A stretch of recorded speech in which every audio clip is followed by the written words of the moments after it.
गोयच्या cyber crime पोलिसांनी गुंतवणूक फटवणूक करपाची व्हडली केस सोदून काढल्या। खोर्ली हांगच्या एका रहिवाशान 18 ऑक्टोबर 2025 ते 16 जानेवारी 2026 या काळात दाखल केल्ल्या कागाळी प्रमाण अज्ञात आरोपींनी व्हॉट्सॲप गटावरवीं ताचे संपर्क साधलो। आपूण डेल्टन इन्व्हेस्टमेंट INCचो भागीदार आणि रिटेलर्स असोसिएशन इंकचो भागीदार 1990 वर्सा रिटेलर्स असोसिएशन कडेन संबंध आशिल्ल्याचो दावो करून मुंबय ताणें ताका मुंबय अप्पर सर्किट आणि IPO हातूंत गुंतवणूक करपाक लोभयलें। CAH आणि PALI कंपनीच्या शेअरात गुंतवणूक केल्यार व्हड परतावो मेळटलो अशें सांगून ताणें 13 वेगवेगळ्या वेव्हारांतल्यान वेगवेगळ्या बँक खात्यांक 1,64,39,000 रुपया व्हड प्रमाणात जमा केले।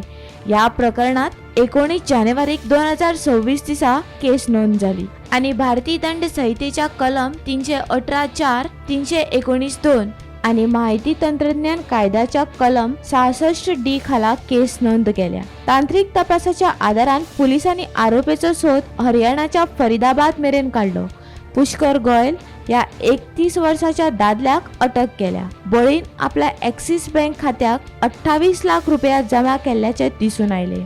संबंधित खात्याचा संबंध महाराष्ट्र, गुजरात आणि गोंय राज्यांतल्या सायबर गुन्ह्यांक जोडला आणि तपासांतल्यान स्पष्ट जाला की वट्ट व्यवहाराची रक्कम सुमार 2,40,00,000 रुपया आसा। Bureau report, Gomantak TV।